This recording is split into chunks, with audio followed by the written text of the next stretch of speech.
బంగ్లాదేశ్తో జరిగిన మ్యాచ్లో టీమిండియా 6 వికెట్ల తేడాతో బంగ్లాదేశ్ను ఓడించింది. మొదట బ్యాటింగ్ చేసిన బంగ్లాదేశ్ జట్టు 49.4 ఓవర్లలో 228 పరుగులు చేసి ఆలౌట్ అయింది.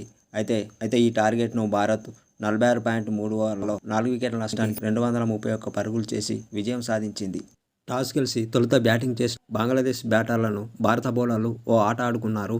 ఒక దశలో 35 పరుగులకు 5 వికెట్లతో పీకల లోతులో కష్టాల్లో నిలిచిన జట్టును తౌహీద్ హృదయ్ ఆదుకున్నాడు.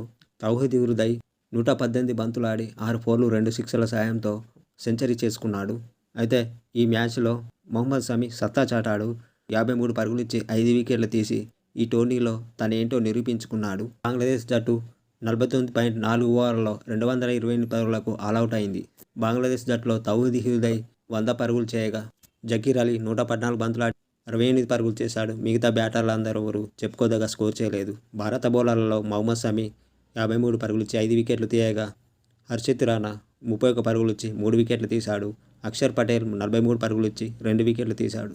ఆ తర్వాత బ్యాటింగ్ దిగిన భారత జట్టు రోహిత్ శర్మ దూకుడుగా ఆడాడు. 36 బంతుల్లో 7 ఫోర్ల సాయంతో 41 పరుగులు చేసి అవుట్ అయ్యాడు. అయితే శుభ్మన్ గిల్ మాత్రం ఈ మ్యాచ్లో సత్తా చాటాడు. 128 బంతుల్లో 9 ఫోర్లు 2 సిక్సర్ల సాయంతో 101 పరుగులు చేసి నాట్అవుట్గా ఉండి విజయాన్ని అందించాడు. విరాట్ కోహ్లీ 22 పరుగులు చేసి అవుట్ కాగా శ్రేయస్ అయ్యర్ 15 పరుగులు చేసి అవుట్ అయ్యాడు. అక్షర్ పటేల్ 8 పరుగులు చేసి అవుట్ అయ్యాడు.